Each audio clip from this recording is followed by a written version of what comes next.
Bonjour à tous et à toutes, c'est Clément Leperchec, médium, accompagnant et formateur. J'ai envie de faire cette série de vidéos, donc là ça va être la première pour parler des grandes inspirations que j'ai eues lors de ces 6 à 12 derniers mois. La première dont j'ai envie de parler, c'est la rencontre avec Gilles Delieuse, qui est connu pour... Enfin, il se nomme agitateur de particules et j'adore sa façon de parler, enfin, de se décrire. Euh, je l'ai rencontré en décembre dernier et j'ai commencé directement avec une supervision avec lui. Et c'est drôle la façon dont je l'ai rencontré, je regardais une vidéo où il parlait de ses programmes et ce qu'il disait, ça m'avait profondément énervé. Euh, Énervé parce qu'il parlait de tous les médiums qui se cachaient derrière des guides, des maîtres ascensionnés, tout ça, et qui parlaient jamais en leur nom, ce que je faisais à l'époque.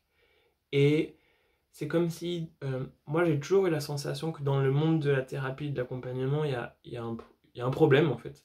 Comme si les thérapeutes sont souvent, enfin parfois, pas tous évidemment, mais peuvent être dans des prises de pouvoir à considérer que leur réalité prévaut sur la réalité du patient et qu'il y a un rapport d'autorité qui me semble pas juste du tout et qu'il faut déconstruire, comme si l'accompagnant sauveur potentiellement, s'il fait ça, enfin, si il accompagne les gens, c'est parce qu'il a besoin d'être reconnu et il a rempli ce rôle. Mais est-ce que c'est juste ou pas?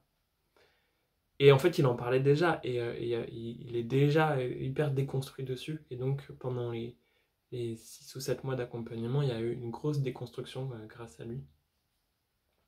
Je n'ai pas l'intention de faire une vidéo trop longue, mais j'aurais tellement de choses à vous partager par rapport à ce que j'ai vécu et les grandes transformations. L'une des premières, ça va être la rencontre avec lui, avec Gilles. On commence l'atelier, moi je suis en mode hyper, je suis complètement saturé. Son espace de travail, il y a des objets, il y a des cristaux, il y a des... Il fait des... Enfin, je sais pas, la géométrie sacrée et des formes un peu en mandala, en couleur. Et là, le truc en violet, c'est lui qui fait, il fait des trucs comme ça, ou encore plus coloré. Il utilise énormément de techniques, énormément de choses, et donc c'est très très chargé. Et en fait, en rentrant dans son espace, j'étais comme saturé, je pouvais plus bouger, quoi, comme si l'air était tellement dense. Et en fait, dès la première heure, il y a eu les premiers déclics sur, en tant que médium, j'ai envie d'être connecté, d'avoir toutes les informations possibles. Et en tant qu'hypersensible, je suis en permanence saturé par toutes les informations que je capte, que ce soit les sons, les odeurs, les perceptions, les sensations physiques. Et, et en fait, il y a un contresens. C'est soit je veux recevoir toutes les informations et dès que je ne suis plus connecté, je me sens coupé, soit je déborde. Je ne peux pas être à moitié vide et à moitié débordé. Ça n'avait pas de sens. Et donc lui, c'est l'un des premiers à m'accompagner à lâcher. Et tout lâcher en fait. Sortir du contrôle, sortir de la peur, retrouver la foi que l'univers il va bien, il se porte bien et que j'ai pas besoin de contrôler. Et en fait, ça m'a fait un bien fou. Et donc, des constructions énormes et énormes transformations qui a eu des répercussions vraiment très très fortes sur ma vie en fait, ensuite. Euh, et enfin, les répercussions qu'il y a eu, c'était le fait de enfin lâcher. Euh, le fait de lâcher, de me permettre de comprendre que je n'ai pas besoin de faire pour que les choses se passent bien, c'est en soi aussi que ça s'est beaucoup appliqué. Moi, j'en ai pour une supervision, hein, donc c'était principalement pour changer ma façon de travailler, ou aller encore plus loin. Et ça m'a vraiment permis d'être moi, de plus... avant de le rencontrer, ça me semblait plus la bonne position, mais c'était quand même quelque chose que je faisais. Je faisais beaucoup de nettoyage, beaucoup de libération. Bah, et je faisais surtout à la place de mes patients, ce qui me semblait plus juste, ce qui créait un rapport de dépendance. Ils avaient besoin de moi pour faire et pour dépasser des étapes.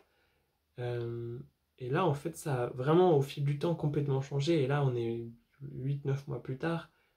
C'est incroyable les changements qu'il y a eu. Alors, il n'y a pas eu que lui, il n'y a pas que lui qui m'a accompagné, mais là, maintenant, je laisse l'espace à l'autre, je laisse le patient ou la personne que j'accompagne en groupe remplir son espace, trouver son autonomie, se remplir de lui ou d'elle, et je ne fais plus les réglages pour elle en fait. Je ne travaille plus à la place de la personne, c'est je crée seulement un cadre pour que la personne fasse.